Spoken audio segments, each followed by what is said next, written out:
What's on the workbench tonight?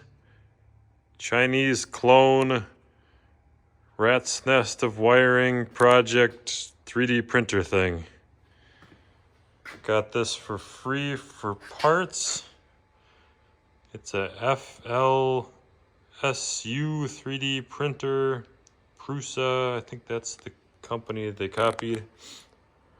It was in even worse shape when I got it. I have started to at least try to make sense of the wiring and put some twisty ties on it just to get it so it's not a complete mess. It does power on. It seems to move left, right, up, down. I'm not really sure what's going on with the Z-axis yet. It's kind of up in space. But X and Y do work. I had to do some notching here to get this to clear this screw because it was not hitting the limit switch and just sitting there cogging and stripping the belt. So that was pretty cool.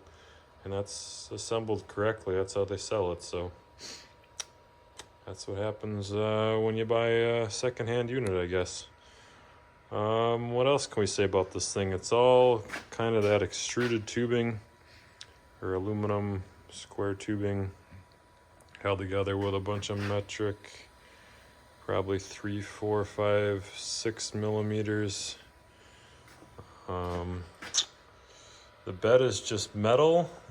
This was in the box, and I thought maybe it was just something that was left over from the previous owner, but that, looking at the instructions online, that actually goes on the print bed so that you can get the print off. This one has a pusher style extruder, so the extruder's not on the head. This piece here is busted off. That's what goes on the feeder here, so I'll have to try to make that work. Maybe I'll just use a clamp to start with, but yeah, she's a pretty fine unit.